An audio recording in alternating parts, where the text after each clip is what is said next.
दोस्तों, भारत अपनी सेनाओं को लगातार ताकतवर बना रहा है। पहले आईएनएस विक्रांत ने समुद्र में उतरकर दुश्मनों को पैगाम दिया कि समुद्र में अगर कोई साजिश रची तो हिंदुस्तान की फौज छोड़ेगी नहीं। और अब एक और जंगी जहाज ने समुद्र में दहाड़ मारी है। इस रणवीर का नाम है तारागिरी। स्वदेशी स्टेल्थ ब्रिगेड को भारतीय नौसेना में शामिल किया गया है, जिसके बाद इंडियन नेवी की ताकत कई गुना बढ़ गई है। दोस्तों, समुद्र में हिंदुस्तान ने एक और जंगबाज को उतार दिया है और जिसने समुद्री लहरों पर हुंकार भरी है। दोस्तों, भारतीय नौसेना को एक और सिकंदर मिल गया है।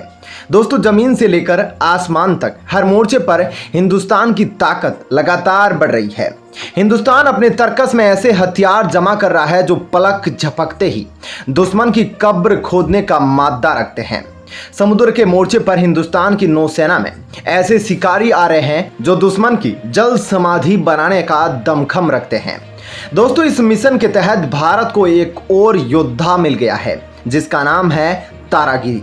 दोस्तों, भारत के नौसेना में guided missile brigade INS Taragiri शामिल हुआ है। यह एक 6670 टन के वजन का जहाज है जो कि हाईली मॉडर्न है और इसे मॉड्यूलर टेक्नोलॉजी से बनाया गया है। मतलब देश के अलग अलग हिस्सों और भाग में इसके पुर्जों को बनाया गया है। फिर उसके बाद उसके कलपुर्जों को मंझगांव डॉक लिमिटेड मुंबई में लाकर असेंबल किया गया। दोस्तों, स्वदेशी वॉरशिप तारागिरी भारत की सेना के बेड़े में शामिल हो गया है। इस युद्धपोत में लगभग 75% स्वदेशी उपकरणों का इस्तेमाल किया गया है और गढ़वाल में स्थित हिमालय श्रृंखला के नाम पर तारागिरी रखा गया है। यह जहाज P-17A ब्रिगेड का अपग्रेडेड वर्जन है। यह प्रोजेक्ट 17A फ्रिगेट्स का 5वां जहाज है। यह जहाज P-17 फ्रिगेट्स शिवालिक क्लास का उन्नत संस्करण है और यह बेहतर स्टील्थ फीचर्स, अत्याधुनिक हथियार और सेंसर और प्लेटफॉर्म मैनेजमेंट सिस्टम से लैस है। तारागिरी पूर्ववर्ती Taragiri Leander class ASW frigate का पुनर्निर्माण है। पूर्ववर्ती तारागिरी जहाजों ने 16 मई 1980 से 27 जून 2013 तक 3 दशक के दौरान राष्ट्र के प्रति अपनी शानदार सेवा में कई चुनौतीपूर्ण ऑपरेशन देखे हैं। स्वदेशी रूप से डिजाइन किए गए इस पोत में अत्याधुनिक हथियार, सेंसर, उन्नत कार्रवाई सूचना प्रणाली, एकीकृत मंच प्रबंधन प्रणाली, विश्व स्तरीय मॉड्यूलर रहने की जगह, बिजली वितरण प्रणाली और कई अन्य उन्नत सुविधाएं हैं। इसे सतह से सतह पर मार करने वाली सुपरसोनिक मिसाइल प्रणाली से लैस किया गया है। युद्धपोत तारागिरी पर एंटी एयर वॉरफेयर के लिए भविष्य में सरफेस टू एयर में मार करने वाली 32 ब्राक 8ER या भारत का सीक्रेट हथियार VLRSAM मिसाइलें तैनात की जा सकती है। इस पर ब्रह्मोस मिसाइल भी तैनात की जा सकती है। इससे युद्धपोत में एंटी सबमरीन वॉरफेयर के लिए 2 ट्रिपल टॉर्पीडो ट्यूब्स है। हेलीकॉप्टर के लिए एनक्लोजर हैंगर भी है जिसमें 2 मल्टी रोल हेलीकॉप्टर रखे जा सकते हैं। इससे युद्धपोत में एक 76 मिलीमीटर की ओटियो मेलारा नेवल गन के अलावा 2 AK-630M CIWS गन लगाई जाएगी। भारतीय नौसेना के तीसरे स्टील्थ ब्रिगेड तारागिरी को प्रोजेक्ट 17A के तहत तैयार किया जा रहा है।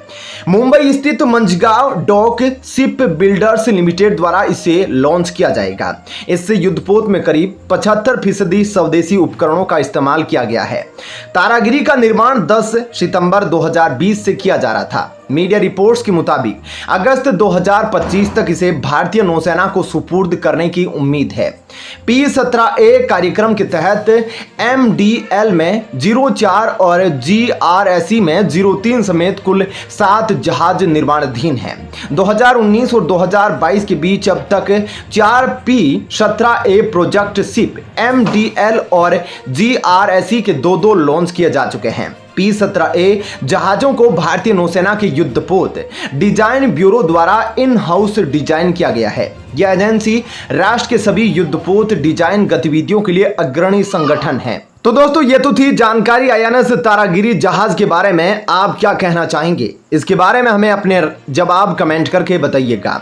वीडियो पसंद आई हो तो इसे लाइक, शेयर और सब्सक्राइब कीजिएगा। धन्यवाद।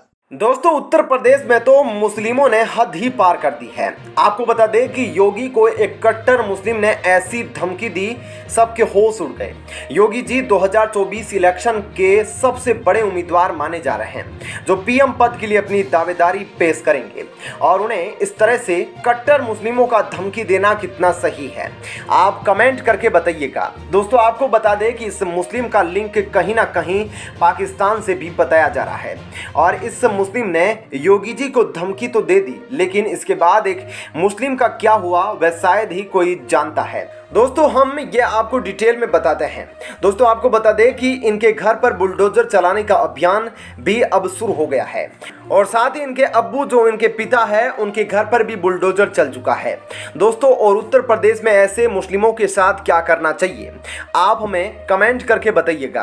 अब आपको विस्तार से बताते हैं इस खबर के बारे में। दोस्तों जेएनयू की छात्रा और कार्यकर्ता आफरीन फातिमा के उत्तर प्रदेश के इलाहाबाद स्थित घर को प्रयागराज विकास प्राधिकरण द्वारा गिराए जाने पर कार्यकर्ताओं, विपक्षी नेताओं, पत्रकारों और सोशल मीडिया यूजर्स के एक वर्ग ने अविश्वास जताया है और इसकी निंदा करते हुए शांतिपूर्ण विरोध के साथ प्रतिक्रिया व्यक्त की है।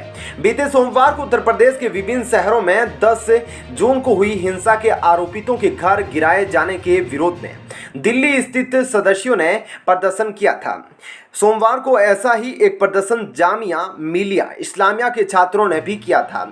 इससे पहले जवाहरलाल नेहरू विश्वविद्यालय छात्र संघ ने भी बीते 11 जून को इसके विरोध में जेएनयू परिसर में धरना दिया था। उत्तर प्रदेश प्रशासन ने शहर के हटालो और करेली में बीते 10 जून को हुए पथराव और हिंसा के बाद फातिमा के पिता और वेलफेयर पार्टी ऑफ इंडिया के नेता जावेद मोहम्मद के इलाहाबाद के करेली स्थित 2 मंजिला घर को इलाहाबाद प्रशासन ने अवैध बताते हुए बुलडोजर से ध्वस्त कर दिया। ध्वस्तीकरण के खिलाफ इलाहाबाद हाईकोर्ट में एक याचिका दायर की गई है। जावेद फिलहाल पुलिस हिरासत में है। पैगंबर मोहम्मद को लेकर निलंबित भाजपा नेता नुपुर शर्मा और नवीन जिंदल के बयानों के विरोध में इलाहाबाद में हुई हिंसा के संबंध में उत्तर प्रदेश पुलिस ने जावेद मोहम्मद उर्फ जावेद पंप को 10 अन्य लोगों के साथ मुख्य साजिशकर्ता बताया है। जावेद के वकील के रॉय ने पहले से ही मकान गिरे जाने की कार्रवाई को द वायर से बात करते हुए संदिग्ध बताया था, जो कि फातिमा को नोटिस थमाया जाने के कुछ घंटों के भीतर ही कर दी गई, जबकि उनका बाकी परिवार पुलिस हिरासत में था। ओवैसी ने कहा कि यदि आदित्यनाथ ने इलाहाबाद हाईकोर्ट में मुख्य न्यायाधीश की भूमिका निभाई है। ओवैसी ने गुजरात के कच्छ में एक रैली को संबोधित करते हुए कहा, यूपी के मुख्यमंत्री इलाहाबाद हाईकोर्ट के मुख्य न्यायाधीश बन गए हैं, वह किसी को भी दोषी ठहरा देंगे और उनके घर को गिरा देंगे। इसी बीच उत्तर प्रदेश के उप मुख्यमंत्री ब्रजेश पाठक ने 10 जून को हुए प्रदर्शन के दौरान हुई हिंसा के संदर्भ में सोमवार को कहा था कि विकास कार्य में अवरोध पैदा करने वालों के लिए प्रदेश में कोई जगह नहीं है और उपद्रवियों पर बुलडोजर चलता रहेगा। पाठक ने पत्रकारों से बातचीत में दावा किया कि राज्य में कानून का राज है और किसी प्रकार का उपद्रव, अशांति और असामाजिक तत्वों की गतिविधियां बर्दाश्त नहीं की जाएगी। दोस्तों इस बात को लेकर देश में बहुत सारे अलग अलग लोगों द्वारा बयान दिए जा रहे हैं और बहुत से लोग कह रहे हैं कि इस तरीके से की गई कार्रवाई आज सामाजिक गतिविधियों में लिप्त ऐसे लोगों के खिलाफ की जानी चाहिए या नहीं। आप इस पर क्या कहना चाहेंगे, आप हमें कमेंट करके अपनी राय जरूर बताइएगा। चलिए अगर आपको ये खबर पसंद आई है तो इसे लाइक और शेयर जरूर कीजिएगा।